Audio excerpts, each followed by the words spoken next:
Well, good morning, ladies and gentlemen.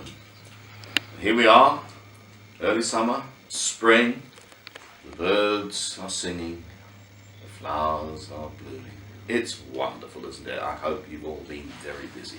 Well, I know you have, and I am impressed with your submissions. I may have said to you once or even twice that there are 3 ways of getting good comments and good marks from a judge. One is to give the judge an intriguing photo, one that he really has to look into closely. That'll get you an extra mark. Another is for the image to tell a story. And the third, and some people have achieved this, and it's not easy to achieve, is to make the judge laugh. Well done. You've done terrifically well, and I have examined every image closely. So let's get on with it. Here we go into our critique.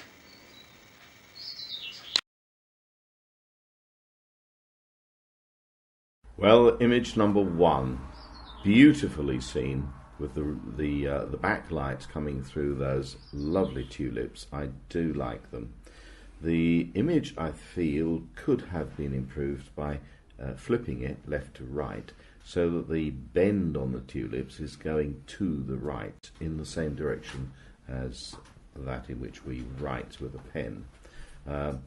Perhaps it would have been possible, but this is where judges fall flat on their face, to have moved the camera to the left so as to use more of that dark background against which these beautifully lit tulips are illuminated. I really like that backlighting. However, my eye is distracted by the extension to the property at the back of the house, and that would be, it's not really possible to crop it out, but it would have been possible to miss it out altogether by moving the camera to the left. Nonetheless, it's well seen, very well lit, and I like that image very much indeed. So well done on that one.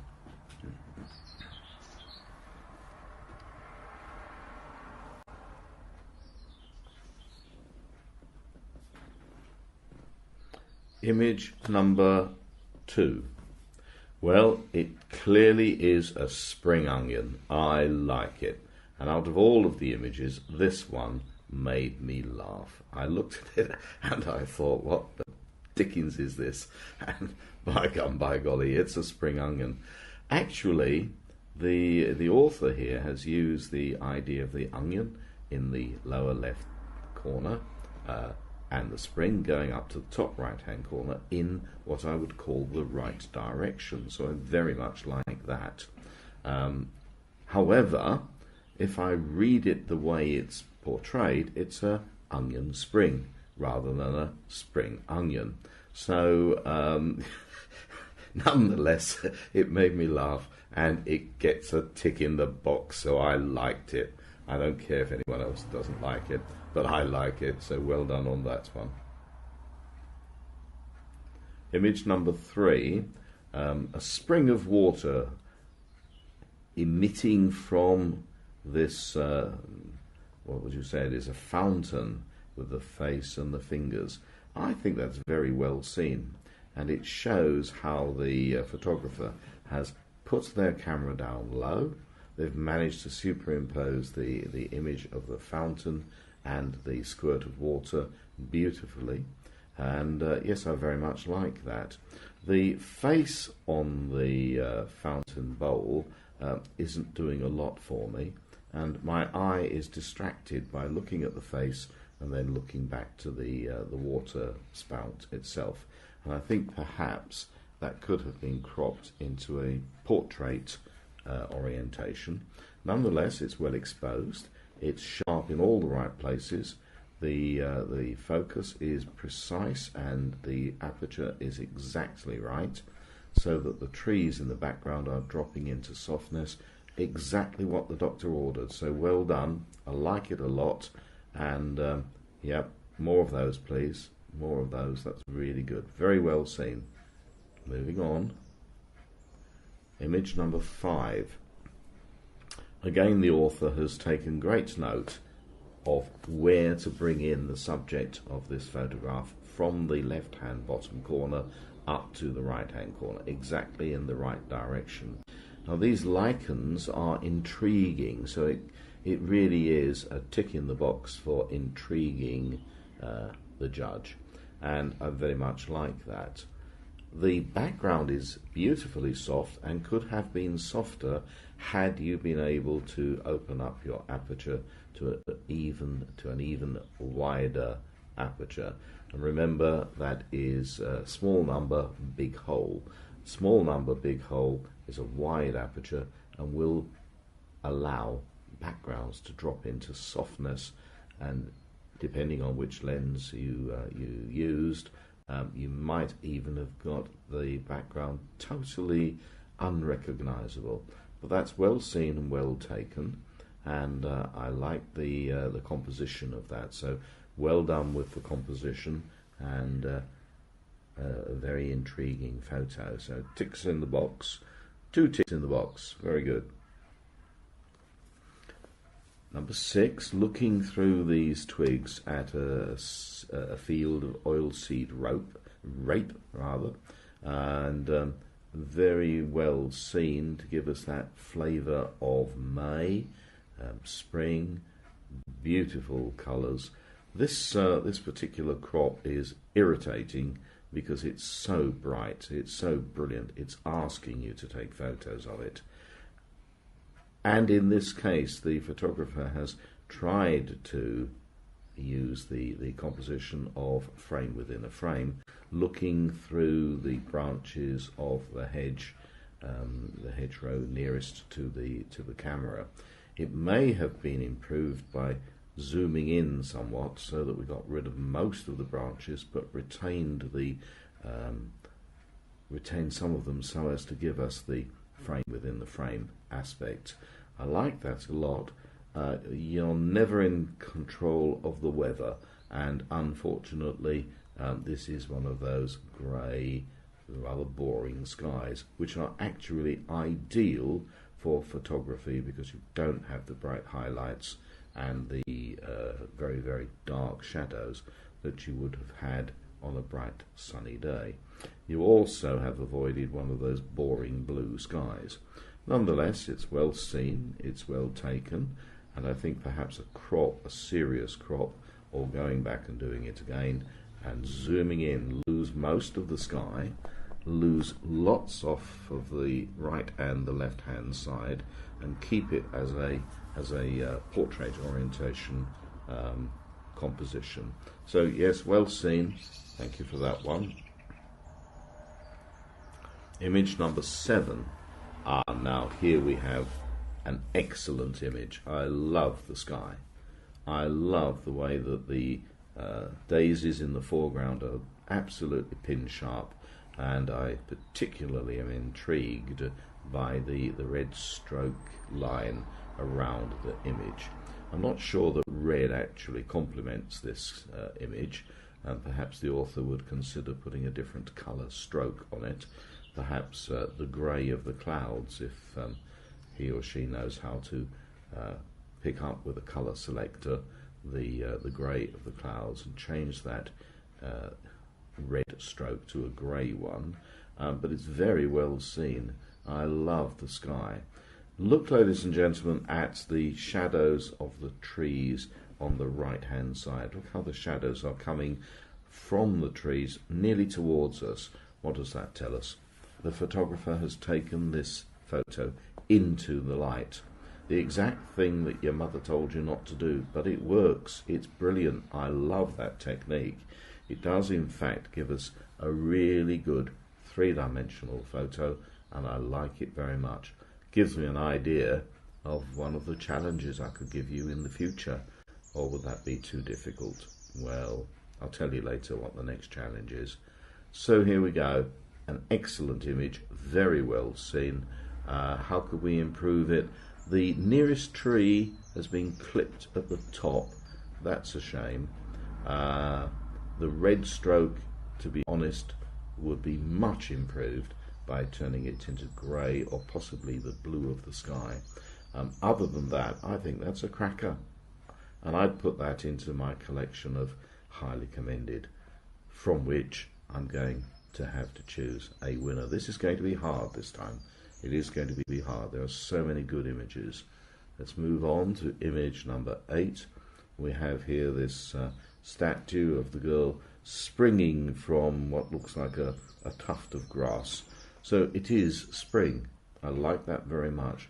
I particularly like the choice of the time of day when the shadows are falling on this delightful statue and giving us this dappled light and shadow. Dappled light and shadow gives you lots and lots of interesting effects. I do like that a lot. The image was taken, the photograph was taken at a very good time of day with an interesting sky. And clearly the photographer has positioned their tripod, positioned their camera, framed it, and stood and waited for the clouds just to come where he or she wanted them. So spend some time, wait for the clouds, wait for the light, and they've taken a very good photo here. One or two little points I might point out. We've got a bit of twig in the top left right hand side, which all too easily could have been removed. I'm wondering whether, if this is the same photographer, but even if it's not, perhaps a stroke around that image would improve it even more, insofar as it would frame it somehow and give us that three-dimensional view. I like that image a lot. Now there is a problem, and the problem is not with your photograph, but with the fact that if you are taking photos of someone else's artwork, whether it's graffiti, whether it's a bronze statue, whether it's any sort of artwork that somebody else has done, you will only score marks from a judge if you have added something to that photo. If it's just a straightforward photograph of somebody else's artwork, to be honest, it doesn't begin to compete. Now in this case, the photographer has chosen a good time of day. They have waited for the clouds to move in, and I think they have added something to this photo that otherwise would not have been visible. So yes, this qualifies, and I think it's a good photo. Moving on to number 9, and here we have a rather difficult photo to take, but has been successfully taken, of this avocet. I don't know if this is when we went to the Blue House Farm, but it certainly is an avocet. It certainly is an area that they populate, and are very much like that. It's very difficult to take moving objects, so you have to plan what you're doing. And certainly when I take mine, for instance, the ones that I sent you by email earlier in the month, I would start at a shutter speed of a 1,000th of a second. That's my starting shutter speed. Now, you know the triangle, the ISO, the aperture, and the shutter speed. And in this case, if I set my shutter speed to 1,000th of a second, I would necessarily have to increase the ISO, or what I frequently call the ASA. It's just the same thing, it's just the old phrase. So 1,000th of a second at 1,000 ASA is my starting point. I would then reduce either the shutter speed or the ASA accordingly, depending on what's going on. Now clearly, in this case, this avocet is at a very, very difficult part of its flight. Its wings are moving, it is moving. The photographer needs to pan with the moving subject and try again to keep the subject pin sharp. That will, the panning of the camera will be shown by the background being blurred horizontally. Well attempted and well done. Lots more mileage in that one, and I would request the photographer to go back to such a place as Blue House Farm, now you know where it is, and try again. Pan with the animal, pan as you do it. Take 1,000 images. If you're lucky, 10 of them will be sharp. And this is a very, very good attempt, so well done. Image number 10, the shepherd's crook of the evolving fern. This is a classic image. I love it, really good. I love the colours, the way that the background are these autumnal leaf colours, the way that the photographer has chosen to bring the stalk of the fern in from the bottom left-hand corner going up to the top right. Ticks 2 boxes straight away. Very good. Where, ladies and gentlemen, is your eye going? Are you following up the stalk?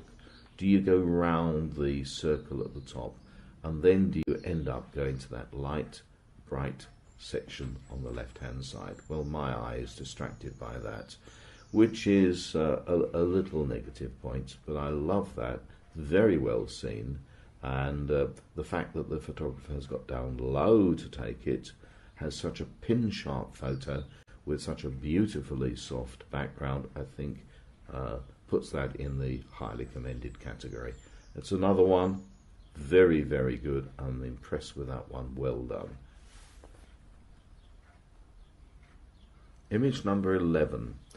Now, I'm not a botanist, and I don't know whether that's a celandine or not, but nonetheless, we have this beautifully positioned yellow flower in the top third, 1/3 in, so the photographer has been thinking about composition. Very good indeed.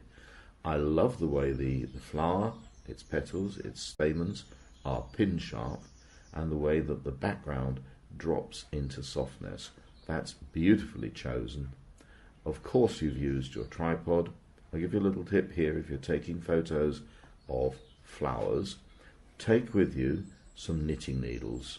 Knitting needles, I hear you say? Yes, knitting needles, because then you can hold the flower still as you gently wind some wool around the stalk of the flower to the knitting needle. Make sure, of course, that the knitting needle and the wool are out of the frame of your photo, and it just steadies the plant. It's very difficult to take wildflowers if there's any breeze at all, because they'll move, they'll shake, they'll shiver, and then you've lost the photo. So knitting needles in your kit bag, please. You can get them very cheaply in a local charity shop, Little Havens. There are other charity shops available, but that's close. Let's notice something else about this photo. The photographer has put a stroke around it. Look at the way that stroke frames the whole photograph. And the stroke isn't irritatingly red. It is a dark olive green. Beautifully chosen, very well positioned. I like that a lot. Again, that's in my highly commended category. I like it.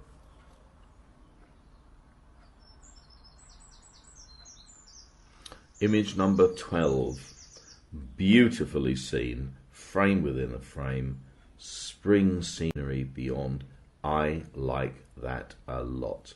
That would make a very, very good print on the wall. Yeah, I like it. How could we improve it? I'm not sure I could improve it. I think if I'd taken that, I'd be very proud of it. Do we need quite so much lattice work? Would it be possible, perhaps, to just zoom in or possibly crop off 1/2 inch from the top, 1/2 inch from the bottom, and 1/2 inch from the left? Perhaps yes. Try it. Try it and see. If it works, keep it. If it doesn't work, move on. But I think that's a winner. I really like that. Ticks several boxes. What could we do to improve it? Should we vignette it? I can hear in my mind's eye, my mind's ear, Suzanne saying, yes, it should be vignetted. Well, yeah, okay. Vignette, and how about a stroke? Yeah? Beautiful image. I like that a lot. I'm going to put that in my highly commended category. So well done on those. Number 13. Very well seen. Very pastoral scene. Notice, ladies and gentlemen, the lighting at this time It's not strong sunlight. How do you know? Because there are no dark shadows. There are no bright highlights. The sheep in the meadow, you can almost hear a pastoral symphony being played in the background. Maybe Mo can put a soundtrack of the pastoral symphony on the video when he eventually produces it. We'll see. Beautifully chosen sky. Photographer has waited for the cloud to move, a little bit of blue to come in. I'm wondering, however, about the saturation. It does seem to be mildly desaturated, and if only in the photo processing time one could have just brought up the saturation of the colours. Have to be very careful with the greens. You might end up with Kodachrome green that jumps out of the screen at you, which we really don't want, but I think that's well seen. It does say spring. I can almost taste mint sauce. Very good.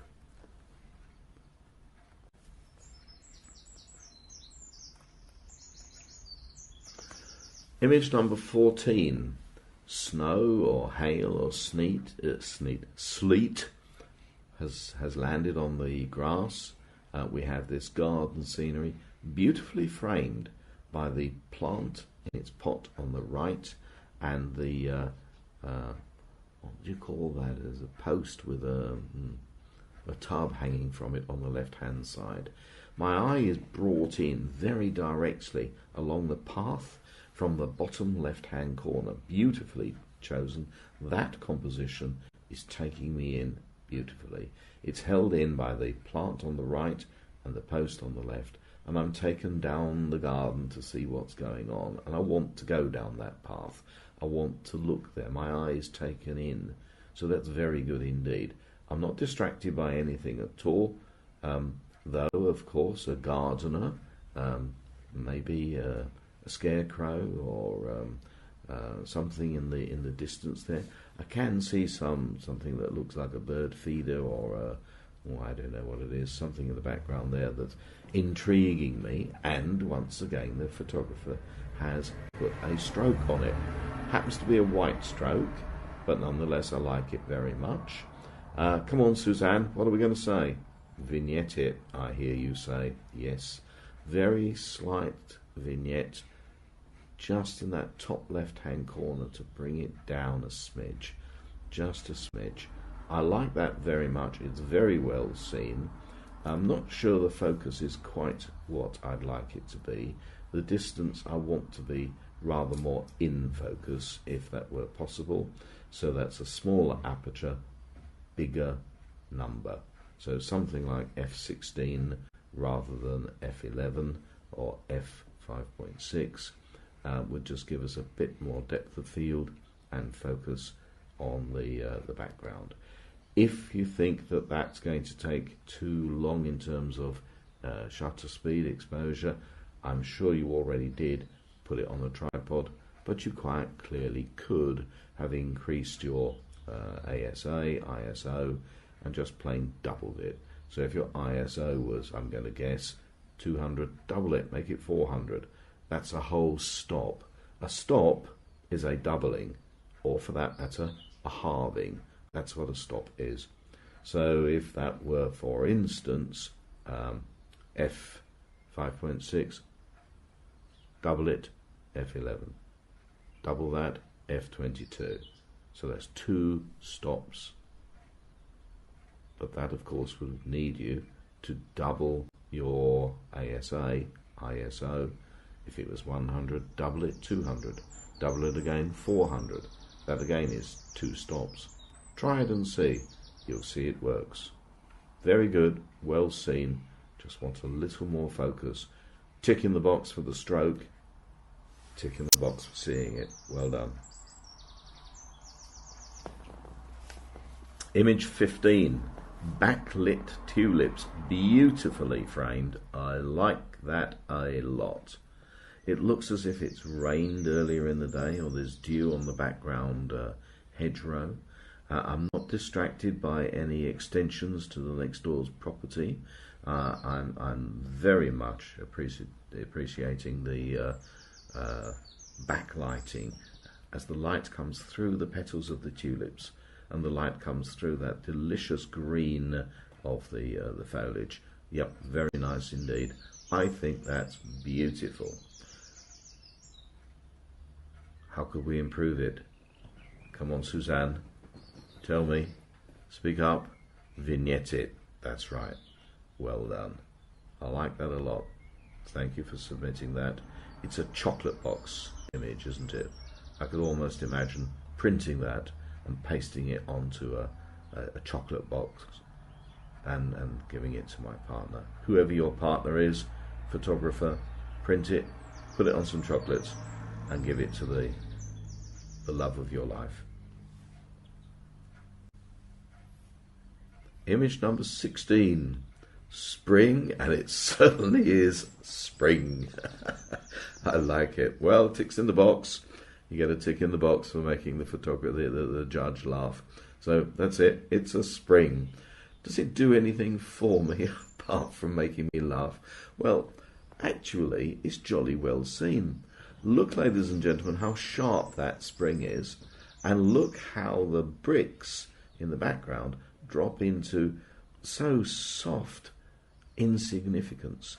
It's really well exposed, beautifully sharp, and I like it. I like it very much.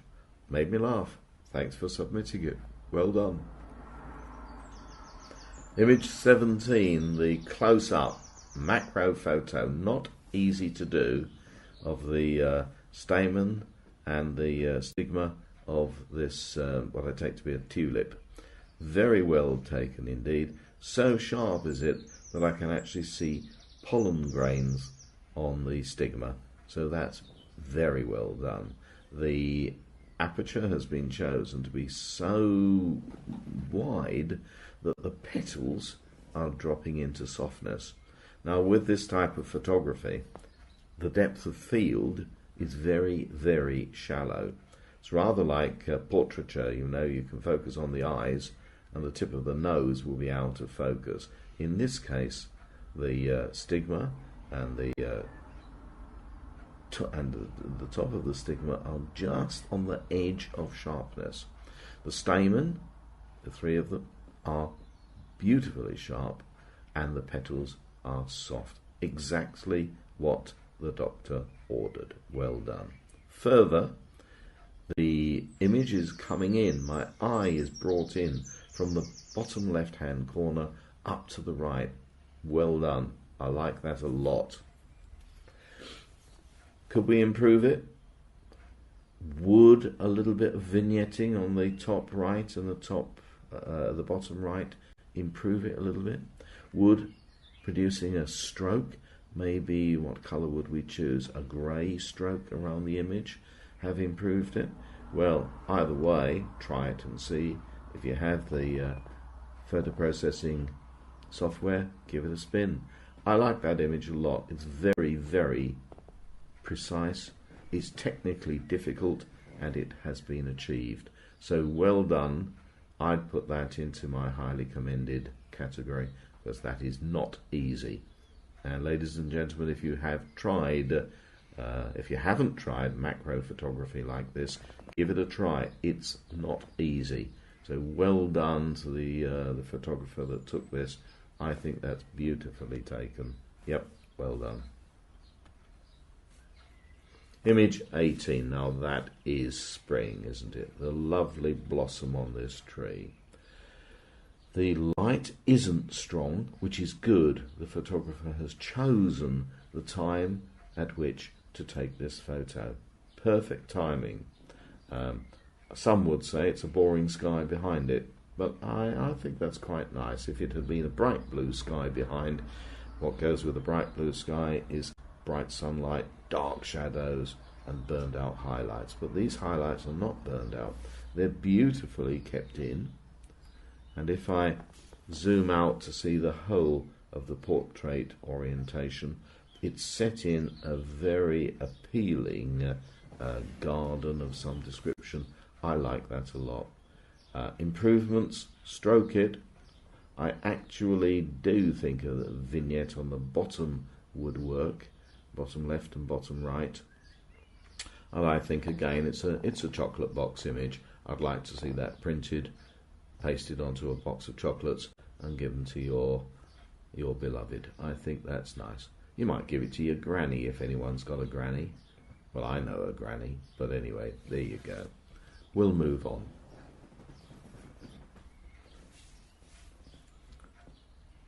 Number 19. Once again, this rapeseed oil plant. It's just begging to be photographed. This yellow is so iridescent almost. It says, come and take my picture. It really does, and you can't not take it. Look at what the photographer has done. They've decided to use the plants on the right hand side to break the horizon, joining the land into the sky, and they've done it beautifully well. I like that very much. As a technique, if you have something with an horizon in it, to break it with maybe a pylon or maybe a plant or maybe a person to join the land into the sky has worked very well indeed. Sky looks a bit grainy, and we've got these suspicious looking ducks flying out of the image, and if only the photographer had managed to take those ducks out, flip them around and turn them round so they're flying into the image, it would have been perhaps even better. But it's a jolly good photo. Not sure about the stroke. That's jumping up the page. I can see why the photographer has chosen this yellow stroke. Perhaps a more moderate mustard colour, if it had to be yellow, or a grey from the sky would have been an improvement. Sky's a little grainy, so I can only accept that was the sky on the day. Judge the image as it's presented, and yet the oilseed rape flowers in the foreground are pin sharp, and that's great. I actually rather like that. I think if I were able to produce such a good photo, I'd like to just soften that sky, just blur it out a little bit, just to lose some of the grain. We've got it's either a dust bunny or some other splodge in the sky, just right of centre, which looks like an amendment, an adjustment has taken place, and it hasn't quite worked. Maybe it's a flying saucer. That's what it is. It's a flying saucer. Okay, I love the image. Please improve the stroke. Please retain the skill, the craft of having something in the foreground, crossing the horizon, joining the background, the land to the sky. Now, I like that a lot. That's got the potential of being a cracking good image. And turn the ducks around the other way. I suppose they were there on the day. Well, let's accept that they were. Take them out, turn around, make them fly back. Unfortunately, ducks have a habit of flying away from you when you want them flying towards you. But there we go, never mind. Well done, good try. I like it a lot. Will it go into the highly commended? I think there's so much going for this photo that I am going to put it into the highly commended. So well done, image number 19. Image number 20. Oh, look how well this has been taken. Once again, on a tripod, with knitting needles, holding the flower absolutely dead still. Sharp at the closest point. Those petals are pin sharp, as are the structures in the centre of this compound flower, which I take to be stamens with pollen on them. Pin sharp, dropping into softness as you go across the flower. How big is this flower, ladies and gentlemen? Would you say it's 2 inches, 3 inches perhaps? What's that, 5-6 centimetres? And you'll see how shallow the depth of field is. And this photographer has obviously perfected choice of aperture. The background has dropped into a beautiful softness. It isn't irritating, it's not distracting, it's just there as a background, doing exactly what it's meant to do. A very difficult photo to take, and it's very well done. Not too sure about the fuzzy edges. Left-hand edge looks very fuzzy to me, unless it's my screen on my computer. Yeah, I like it. I like that a lot. I'm going to put that into the highly commended because it's so difficult to do.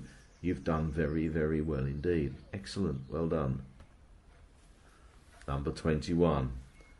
A ewe and 2 sheep. Well, I think it's 2 lambs. Well seen, well taken, sharp where it's meant to be sharp, and dropping into softness in the background. Well done. I like that. It's a very spring-like scene, and it says spring to me.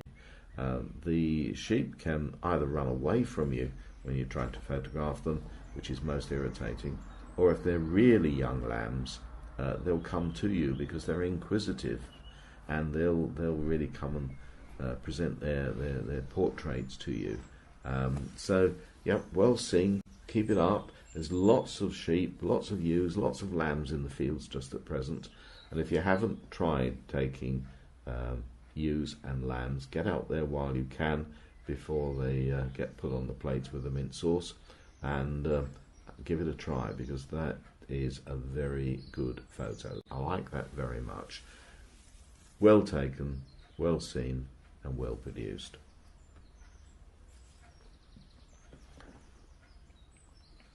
Image 22 reminds me of War Horse, both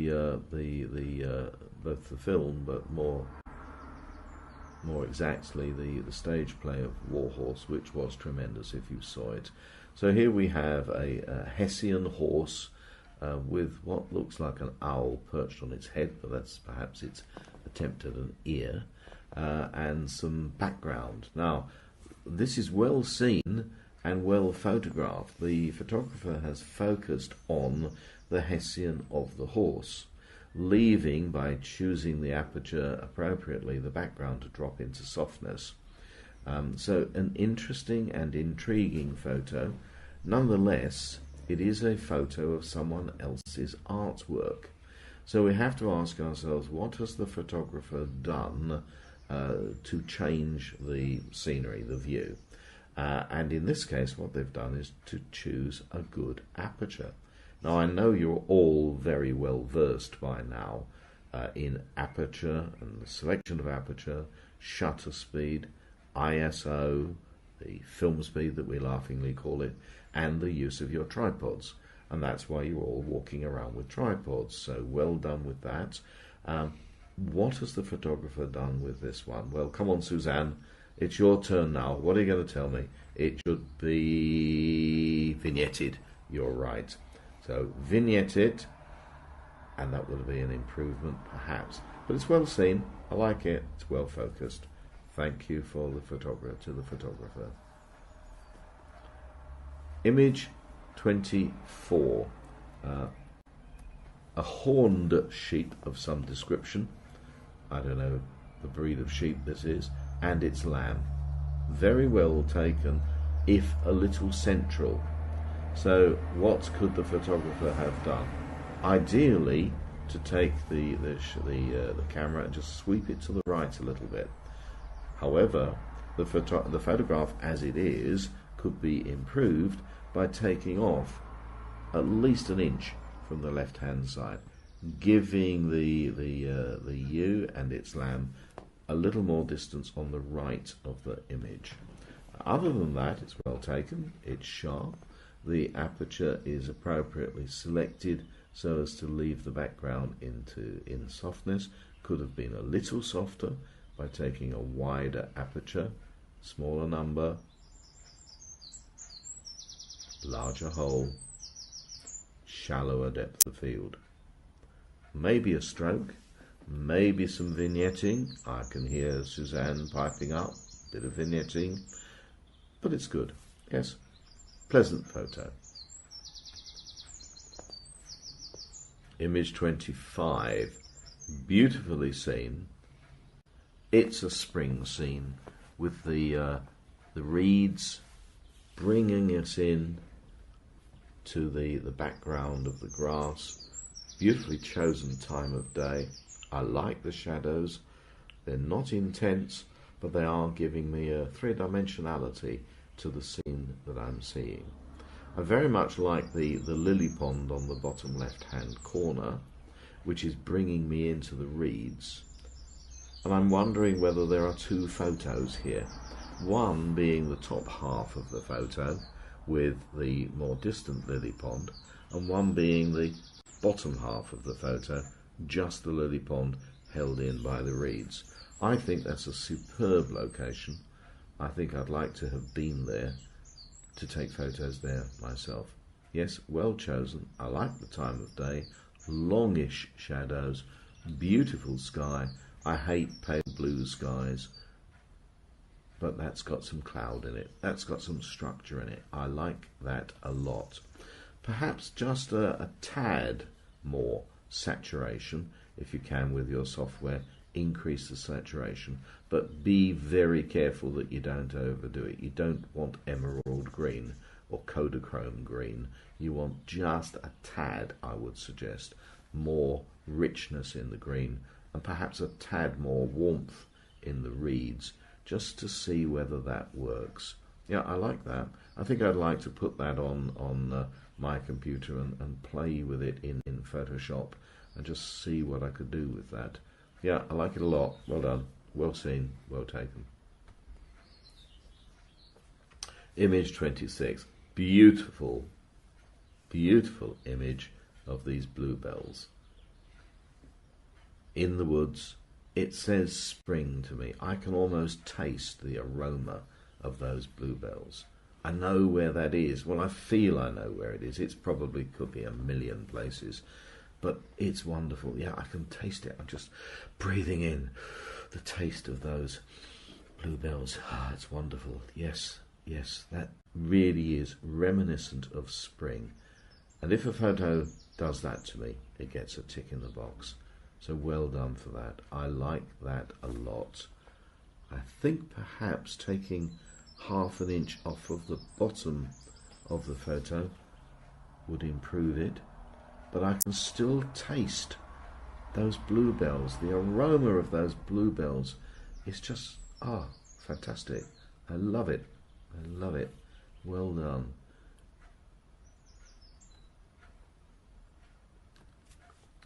Image 27. Flowering tree. Is it a flowering cherry? I don't know. But it looks so good. It's really a spring photo, isn't it? And look what the photographer has done. They've brought the stalk of the flower in from the bottom left-hand corner. Well done. Very good. Now, one or two little marks in the sky, which look as if they might be dust bunnies on your sensor. And please ask me later if you don't understand that phrase. And I really like that as a chocolate box image. To print that, put it on your box of chocolates and give it to your loved one. I think that's lovely. I really ought to do that for Heidi, shouldn't I? Oh well, there you go. I've said it now. Now I'll have to do it. Okay, very nice image indeed. Well composed, well exposed. What's the danger? The danger is that the sun was shining. So what, I hear Bill say? Well, because you're beginning to get onto the edge of burned out highlights and deep dark shadows. Now this image doesn't have burned out highlights, but I merely mention it as a warning. Beware bright sunlight. I see a hint of a stroke.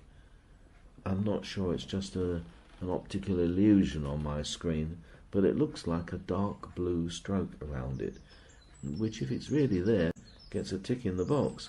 And if it's not, well, I'm seeing things. Maybe I am seeing things. Yep, I like it a lot. Thanks for submitting that one.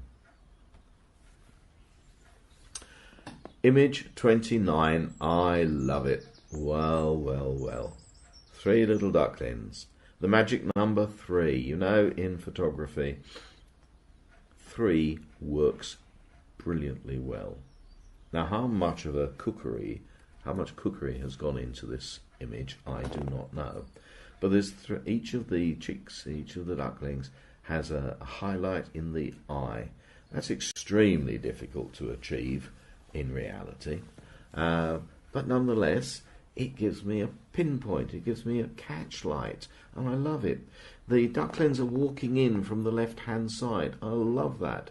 The sharpness of the daisies on the ground drops off into softness as we go into the background. Beautifully done, very, very well done. And of course the ducklings really were there on the day, weren't they? Not sure why we've got a black line across the top of the image there, unless it's one of those taken through the peephole of a pillbox, or as Suzanne would tell us, taken through a coach window. Like that very much indeed. Yes, I think for sheer audacity and skill and photoshopping technique. Oh, and there's a stroke as well, which isn't too bright. It's just the right shade of white. This has got to go into the highly commended, from the pool of which I've got the difficult task of judging a winner, maybe a second winner. I don't know. I'm struggling. This is so good. I love it. I love it. Well done to the photographer. There's a lot gone into that, and of course it's absolutely true, isn't it? The camera never lies. They were there on the day. There were highlights in their eyes. There were daisies sharp in the foreground and blurring into softness in the background. No cookery whatsoever has gone on, I'm led to believe. Okay, tell me another one. It's a goodie. I like that. It's actually made me smile as well. Image 31. Spring. Love it. The spring scenery. The photographer here has waited until that cloud moved just into the right position to fill the space in the top left-hand corner. They've used a tree, a treelet. What do you call a treelet? I don't know. Anyway, on the right-hand side, just to hold in our eye. We're intrigued by looking into the woods and seeing what's going on. It's a very, very pleasant spring scene. I don't know whether my screen is giving me optical illusions again, but it looks like a dark blue stroke on my screen around there, which would have been a good idea if it went on all four sides. I like that a lot. Very, very pleasant. Thank you for putting that in. That was image 31. Moving on to 32, and we have the judge's problem of what on earth is that bird called, and I don't know, and I'm not a birder, so I'll just leave it as a very well taken portrait of a bird. I love the way the water in the background has drifted into softness whilst retaining the wavelets. Very nice indeed. Like that a lot. We don't have a catch light in the bird's eye. Not too worried about that, because we have got its beak, we have got its feathers, and it's doing something. One of the jokes amongst judges is it's a bird on a stick. Well, this isn't a bird on a stick. This is a bird doing something. I don't quite know what it's doing, but it seems to be wading in the water, looking for whatever these birds eat. And so it's more than your average bird on a stick photo. Though I was challenged in a recent judgment that I carried out not a million miles away by having not a bird on a stick, but a lizard on a stick. It was very nearly the most boring picture ever of a lizard which could well have been dead, nailed to the stick, doing nothing at all. Look, if you're going to take wildlife photos, ensure that you delete anywhere the animals are not doing something. They must be doing something. Even if they're fox cubs just peeking through from under your shed, or birds in flight, or birds wading and looking for food, or lizards eating something. But a bird on a stick or a lizard on a stick, it might just as well be glued on there or nailed on there, you know. So yes, very well seen. Not an easy photograph to take. I like that very much. I think I'd include that in my highly commended collection, because of the difficulty of taking it, and it is well taken. So well done, Mr. or Mrs. or Miss. Image 33. Some grass springing through the boards in what looks like a patio or a walkway. I actually am quite challenged by that photo because I'd really like to letterbox it, a vertical letterbox, really chop off almost a third of the image on the left-hand side and really turn it into quite a challenging photo. And I like it very much. I particularly like the way that the shadow of the grass or the reed or whatever it is cast onto the wood in the background. A suitable choice of focal point, of focus, and a very suitable choice of aperture, leaving the planks of wood drifting into softness in the background. That's well seen. That's a photographer's photo. That's one that your mother would say, well, why did you take a picture like that? And you can say, well, David told me to. So I think that's a cracker. And yeah, I'm going to put that in my commended pile. Gosh, you're making it difficult for me this month. You're so good, you lot. You really are. I'm going to give you such a cracking difficult one next month. Oh, I've got to make it too difficult. I've got to weed out the men from the mice here, or the girls. Never mind. Anyway, cracking good one into my collection of highly commended, because I think it's extraordinary. I love it. Well done. Image 34. Cows and calves. A very pastoral scene. I like that a lot. My eye is distracted by the sky at the back, and I definitely would take off half an inch from the top of the image. The cows have a habit, well, they have a necessity to chew the cud. So having eaten and filled up one of their 7 stomachs, they have to regurgitate and chew and chew and chew some more. So they're not really doing a lot, are they? And once again, we're back to birds on sticks. Well, these cows and calves aren't doing anything. So you need to stir them up a little bit. Trouble is, if they're anything like the cows freshly released into the pasture with their calves that I was trying to photograph last year, they then charged me. So I think well, you've never seen me run, but anyway, I have to say I ran like Billy-O. Cows, birds, lizards need to be doing something. It's a pastoral scene, and it's well seen. It's well focused. Thank you for submitting it. Image 35. A beautiful little piece of a spring garden. Well exposed.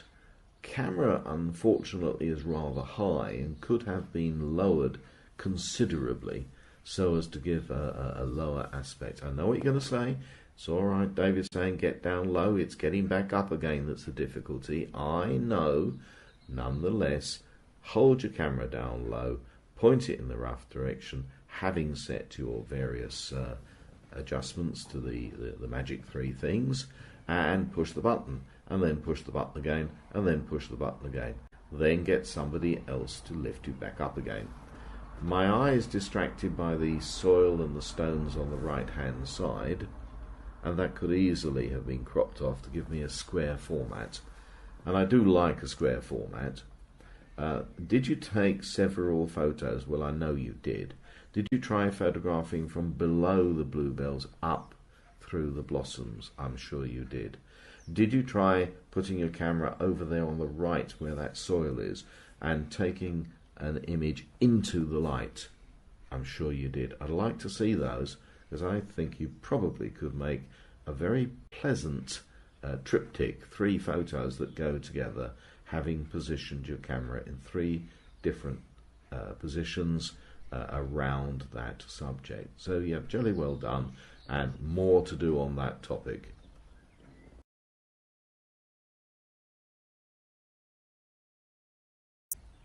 Image 36. Very, very intriguing image. I think I know where it is. I feel I'm there. I'm going down that path. That path is bringing me in from the bottom left-hand side, and it's taking me through to the picnic table. I can't quite see the gate beyond, but maybe it's on the right-hand side of the image, of which I will speak in a moment. And my friends have walked on past the picnic table, through the gate, and they're in the field beyond, and they give a sense of scale. So I like that very much. Once again, I think we have 2 photos here. The tree in the centre right is really dividing the photo into 2, and I'd really crop out everything from the tree to the right, giving me quite a long, tall letterbox image. I love that spring green in the foliage as the trees are bursting into leaf. So there's my first photo. I love it. There's another photo there, and I think you would have had to wade through the stinging nettles to get the image that's begging to be taken on the right hand side. I see a hint of a gate and a fence and a path on the right hand side. So here's your homework. Go back, take that image again, move 2 or 3 meters to the right, and take the image that includes the gate on the right hand side, that's tantalizing me, that's peeking through, and it's saying, David, take me, photograph me. Yeah, I like it very much, and I think there are some improvements. I think we can go on and give you homework on that one. Well, there you are, ladies and gentlemen, and thank you for submitting all of those.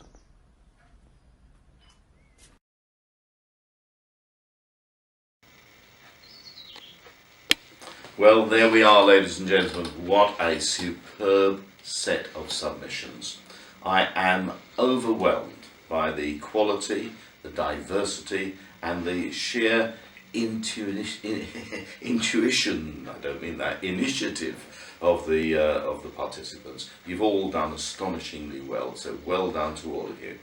Now, of course, as I have said, we have a collection of the best of the best, from which I have struggled, and by gum have I struggled, to choose a winner. And the winner is...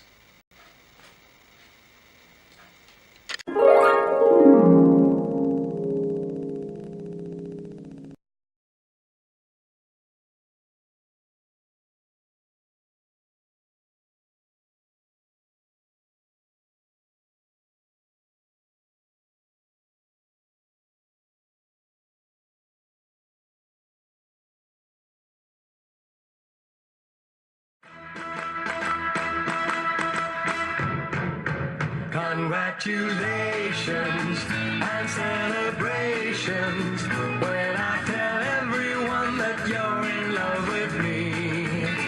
Congratulations, and you